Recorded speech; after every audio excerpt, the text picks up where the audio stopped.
Thanks everyone doing service, making the meeting possible. My name is Andy. I'm a very grateful, recovered, but definitely not cured alcoholic. And bear with me if I'm a bit croaky and sniffly tonight. Got one of those seasonal flu-y things that's going around, but you know what? It'll pass. And I haven't had a drink today. Isn't that a brilliant thing? Welcome to any newcomers. I know we've got a couple of newcomers in the room. You're joining us at a nice place in this because we're actually going to be talking largely about the first step in this program. So over the last couple of weeks, we read in there is a solution, and we got the definition of a real alcoholic, somebody that can't control their own drinking. They've lost the ability to control and choose whether they drink or not, and that no human power can help, and so on. So chapter 3, more what we've been reading about so far, alcoholism, and this is more about alcoholism. Most of us, so again, multiple authors, first 100 and so on, have been willing to admit that we were real alcoholics. No person likes to think he is bodily and mentally different from his fellows. Therefore, it is not surprising that our drinking careers have been characterized by countless vain attempts to prove we could drink like other people. The idea that somehow, someday, he will control and enjoy his drinking is the great obsession of every abnormal drinker. The persistence of this illusion is astonishing. Many pursue it into the gates of insanity or death. We learned that we had to fully concede to our innermost selves that we were alcoholics. This is the first step in recovery. The delusion that we are like other people, or presently maybe, has to be smashed. And when I first read that sentence, I didn't get it completely. It seemed the delusion that we're like other people, okay, I see that, or presently maybe. And the way I interpret this now, and this is just the way I read it, but this is based on what's going to come in the following paragraphs, like that we're like that, or presently we might still be drinking and we're trying to control it. That delusion still has to be smashed either way. We alcoholics are men and women who have lost the ability to control their drinking. We know that no real alcoholic ever recovers control. All of us felt at times that we were regaining control, but such intervals, usually brief, were inevitably followed by still less control, powerlessness again, right? Which led in time to pitiful and incomprehensible demoralization, hopelessness. We are convinced to a man that alcoholics of our type are in the grip of a progressive illness. Over any considerable period, we get worse, never better. And we can always remember the pickle and cucumber analogy there. Once you've crossed over from being a cucumber and you're a pickle, you can't go back. If you've crossed the invisible line and you're an alcoholic and you've lost the ability to control your drinking, there is no going back. We are like men who have lost their legs. They never grow new ones. Neither does there appear to be any kind of treatment which will make alcoholics of our kind like other men. We have tried every imaginable remedy. In some instances, there has been brief recovery, followed always by a still worse relapse. That's talking about the progression again, isn't it? Physicians who are familiar with our alcoholism, and that's proper doctors, not your herbalists, not your dermatologists, physicians who are familiar with alcoholism agree there is no such thing as making a normal drinker out of an alcoholic. Science may one day accomplish this, but it hasn't done so yet. This was written in 1939. I study a lot of science, and believe me, science has still got absolutely no closer to any kind of solution on this. The closest I heard was they came up with some sort of pill, and that pill apparently cut off something so that if you're alcoholic you could have 2 drinks and not trigger something. And my first thought was, if I take 2 pills, can I have 4 beers? So obviously I'm an alcoholic. That ain't going to work for me. I'm going to find a way of abusing it. And that's, all the doctors approach medications and things, while they might help you get over the initial craving, they're not a solution to the problem, because our problem centers in the mind. Despite all we can say, Many who are real alcoholics are not going to believe they are in that class. That's one of the most cunning, baffling, powerful things about our disease. This disease will do everything in its power to convince you you haven't got it and you're not really an alcoholic. By every form of self-deception and experimentation, they will try to prove themselves exceptions to the rule, therefore non-alcoholic. If anyone is showing inability to control his drinking, can do the right about face and drink like a gentleman, our hats are off to him. Heaven knows we have tried hard enough and long enough to drink like other people. And this is just really hammering it home, isn't it? Some people, normal drinkers, can drink and stop and put it down, and it's not a problem. We are not like normal drinkers. We can never go back to being like normal drinkers. That delusion has to be smashed. And this is all just layering this on there and pointing out why and the importance of this. So the first 100 had tried countless other ways. Now subsequent thousands, I tried loads of other ways. And in a minute we're going to get into this list of all the ways, some of them they tried. And I'm sure that you will spot at least one or two things in here that you at some point have tried and it hasn't worked for you. And the point is here, none of these things work if you're a real alcoholic. Here are some of the methods we have tried. Drinking beer only. Limiting the number of drinks. Never drinking alone. Never drinking in the morning. Never drinking only at home. Never having it in a house. Never drinking during business hours. Drinking only at parties. Switching from scotch to brandy. Drinking only natural wines. Agreeing to resign if ever drunk on the job. Taking a trip. Not taking a trip. Swearing off forever, with and without a solemn oath. And remember those promises that Bill solemnly wrote in the front of his Bible? Didn't make any difference. Taking more physical exercise. Reading inspirational books. That was one of my favourites. Going to health farms and sanitariums. Accepting voluntary commitment to asylums. We could increase the list ad infinitum. The simple fact is that anything that we are trying to do by self-will or by human power does not work for us and will only lead to an unmanageable life. We do not like to pronounce any individual as alcoholic, but you can quickly diagnose yourself. Step over to the nearest bar room and try some controlled drinking. Try to drink and stop abruptly. Try it more than once. It will not take long for you to decide if you are honest with yourself about it. It may be worth a bad case of the jitters if you get a full knowledge of your condition.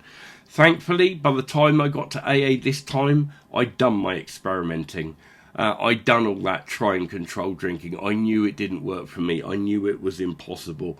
And so thankfully I didn't need to do that. I'd already done it, and I just had to play the tape back in my head and do my best to remember what it was like, even though I tended to remember a rather romanticised version of it.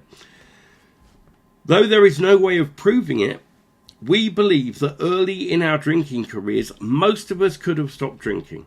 But the difficulty is that few alcoholics have enough desire to stop while there is yet time. We have heard of a few instances where people who showed definite signs of alcoholism were able to stop for a long period because of an overpowering desire to do so. Here is one. And I love that this story's in here. This isn't an AA story that's coming up next. This story came from a book that Bill read, and the book was called A Common Sense of Drinking by Richard Peabody, also known as Dick Peabody.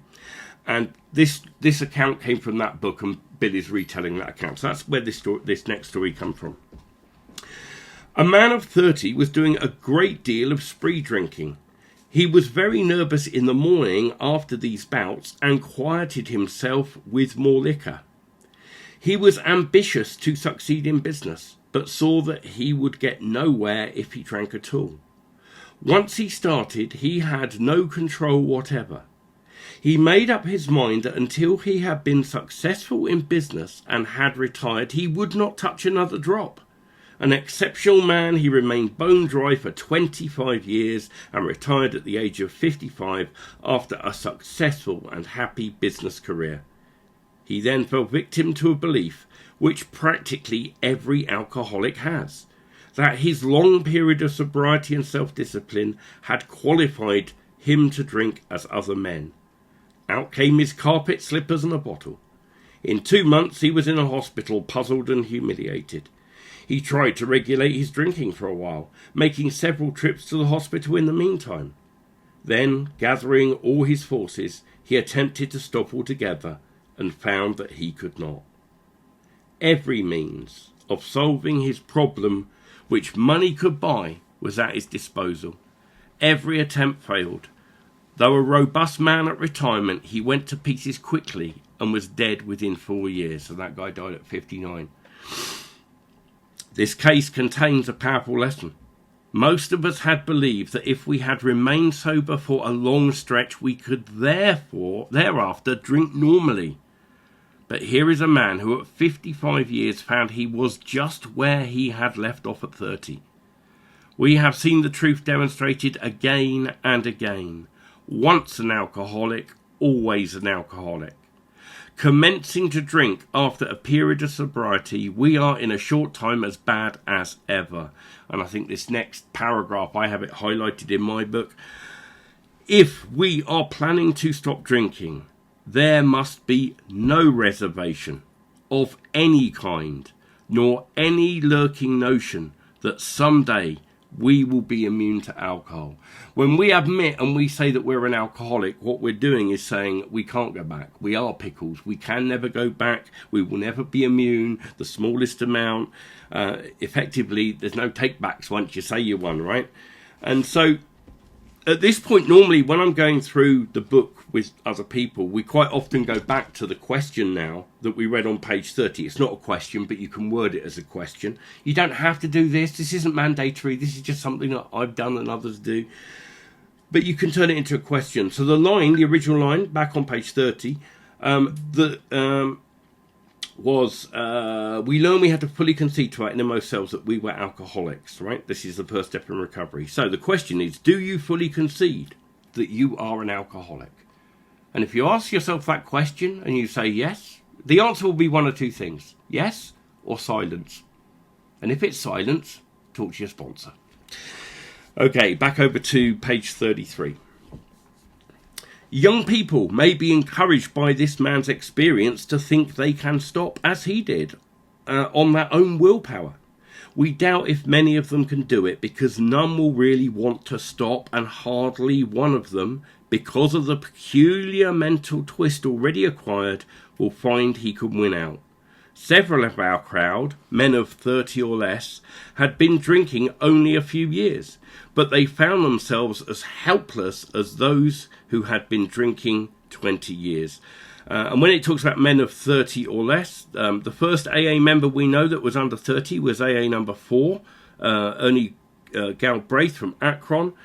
His story is in the book Experience, Strength and Hope. It was in the first edition, taken out, put into there. The story is called The Seventh Month Slip, and I believe the story was actually taken out because he ended up slipping again and not coming back. He was married to one of Dr. Bob's daughters, apparently, under much protest from Dr. Bob, from what I can tell in the history books, but that's another story. To be gravely affected, one does not necessarily have to drink a long time, nor take the quantity some of us have. This is particularly true of women. Potential female alcoholics often turn into the real thing and are gone beyond all recall in a few years. Just remember, when this book was written back in 1939, it was, when we say 100 men and women, it was pretty much 99 men and a woman, Florence Rankin. There were others on the sideline, but the first 100 was predominantly men. So when you hear a statement like that, this is particularly true. This was a generalization they were making at the time. We've learnt lots more about alcoholism. There is still some truth to it, but I think we know a little bit more now. But just at the time, so don't get all upset that it's particularly true of women or whatever. It's particularly true of us as alcoholics at the end of the day. Potential female alcoholics often turn into the real thing and are gone beyond recall in a few years. Certain drinkers, who would be greatly insulted if called alcoholics, are astonished at their inability to stop. Boy, that was me. It really was. You know, I didn't want to say I was an alcoholic. That was the worst thing on earth. I thought you lot were a bunch of brown baggers in, you know, hobos drinking. I thought you came here to teach each other how to drink or something. And you know, I didn't want to be an alcoholic. But the fact is, I could see that I was, and it did offend me. But you know what? A duck, you know, if it walks like a duck and it talks like a duck, it's a bloody duck. It doesn't matter, does it? And I'm an alcoholic. We who are familiar with the symptoms see large numbers of potential alcoholics among young people everywhere, but try and get them to see it. And there's a little asterisk there and down at the bottom of the page. Now, this will depend on the printing of the book that you have. So mine says, true when this book was first published, but in 1998, the US-Canada membership survey showed about 1/5 of AAs were 30 and under. A later edition of the book, somebody's book I know said 2007, and that was 1/13, which is 7.7% of the membership. But later on in 2011, it was back up to 13%. So it's a number that's constantly changing. The fact is, alcoholism affects you regardless of your age. It is not discriminatory. And, you know, believe me, if you've ever seen a teenage Alcoholics Anonymous meeting and you see a 13-year-old picking up a 3-year chip, you realise that this disease does not discriminate based on age, gender, race, religion, anything. If you're an alcoholic, you're an alcoholic. As we look back, we feel we had gone... As we look back, we feel we had gone on drinking many years beyond the point where we could quit on our own willpower. If anyone questions whether he has entered this dangerous area, let him try leaving liquor alone for 1 year. I'm smiling there because I heard that at the very first AA meeting I ever went to when I was 23 years old. And that was a meeting I went to with only one goal in mind, prove I wasn't an alkie, so I listened for all the differences and not the similarities, did the opposite of what I was told, right? But I heard someone say, if you can put the drink down for a year, now they did say, and it not be a problem, I forgot that bit, right? If you can put, you're probably not an alcoholic. So out of spite, I left that place and didn't drink for 18 months. Proved I wasn't an alcoholic. Great. Problem is, I was. So the very next time I took a drink, I was off to the races again. If he is a real alcoholic and very far advanced, there is scant chance of success. In the early days of our drinking, we occasionally remain sober for a year or more, becoming serious drinkers again later. Though you may be able to stop for a considerable period, you may yet be a potential alcoholic. We think few to whom this book will appeal can stay dry anything like a year. Some will be drunk the day after making their resolutions, most of them within a few weeks. For those who are unable to drink moderately, the question is how to stop altogether. And when we say stop, and stay stopped, right? So we all stop. Stopping's the easy bit. We do, loads of us have stopped. It's staying stopped, right? We are assuming, of course, that the reader desires to stop. Big important point there. Whether such a person can quit upon a non-spiritual basis depends upon the extent to which he has already lost the power to choose whether he will drink or not. Many of us felt we had plenty of character. There was a tremendous urge to cease forever, yet we found it impossible. This is the baffling feature of alcoholism as we know it. This utter inability to leave it alone, no matter how great the necessity or the wish. We are beyond choice. I lost the ability to choose whether I can drink. I don't have a choice, right? I cannot drink. I don't have a choice in that. I don't choose not to drink, but I don't have to drink today because I found the solution in Alcoholics Anonymous. How then shall we help our readers to determine to their own satisfaction whether they are one of us? So if you're not sure, listen up. The experiment of quitting for a period of time will be helpful, but we think we can render an even greater service to alcoholic sufferers and perhaps the medical fraternity. So we shall describe some of the mental states that precede a relapse into drinking. For obviously, this is the crux of the problem.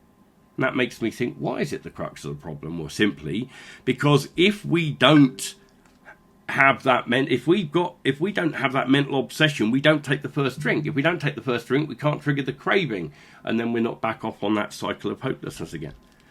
What sort of thinking dominates an alcoholic who repeats time after time the desperate experiment of the first drink? Friends who have reasoned with him after a spree which has brought him to a point of divorce or bankruptcy are mystified when he walks directly into a saloon. Why does he?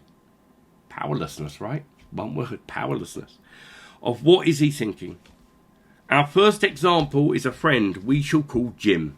This man has a charming wife and family. He inherited a lucrative automobile agency. He had a commendable World War record. He is a good salesman. Everybody likes him. He is an intelligent man, normal so far as we can see except for a nervous disposition. He did no drinking until he was 35. In a few years he became so violent when intoxicated that he had to be committed. On leaving the asylum, he came into contact with us. We told him what we knew of alcoholism and the answer we had found. He made a beginning. So that probably means he did 90 meetings in 90 days, or he did step 1, 2, maybe even 3. He made a beginning, but he hadn't got the full solution. His family was reassembled, and he began to work as a salesman for the business he had lost through drinking. All went well for a time, but he failed to enlarge his spiritual life. To his consternation, that's a fancy word for dismay, he found himself drunk 6 times in rapid succession. On each of these occasions we worked with him, reviewing carefully what had happened. He agreed he was a real alcoholic and in a serious condition. He's effectively done step 1, right? I'm a real alcoholic and my life's power, He knew he faced another trip to the asylum if he kept on. Moreover, he would lose his family for whom he had a deep affection. Yet he got drunk again. We asked him to tell us exactly how it happened. This is his story. I came to work on a Tuesday morning. I remember I felt irritated that I had to be a salesman for a concern I once owned. There's a resentment right there. I had a few words with the boss, but nothing serious. Then I decided to drive into the country and see one of my prospects for a car. On the way I felt hungry, so I stopped at a roadside place where they have a bar. I had no intention of drinking. I just thought I would get a sandwich. I also had the notion that I might find a customer for a car at this place, which was familiar, for I'd been going to it for years. I'd eaten there many times during the months I was sober. I sat down at the table and ordered a sandwich and a glass of milk. Still no thought of drinking, I ordered another sandwich and decided to have another glass of milk. Remember, this guy's got no solution yet. Suddenly, the thought crossed my mind that if I were to put an ounce of whiskey in my milk, it couldn't hurt me on a full stomach. I ordered whiskey and poured it into the milk. I vaguely sensed I was not being any too smart, but felt reassured as I was taking the whiskey on a full stomach. The experiment went so well that I ordered another whiskey and poured it in with more milk. That didn't seem to bother me either, so I tried another. Thus started one more journey to the asylum for Jim. Here was the threat of commitment, the loss of his family and position, to say nothing of that intense mental and physical suffering, so he's probably going through DTs, which drinking always caused him. He had much knowledge about himself as an alcoholic, and we know what self-knowledge gets us, don't we? Nothing. Yet all reasons for not drinking were easily pushed aside in favour of the foolish idea that he could take a whiskey if only he mixed it with milk. Whatever the precise definition of the word may be, we call this plain insanity. And insanity is what? Doing the same thing over and over again, expecting a different result. How can such a lack of proportion or the ability to think straight be called anything else?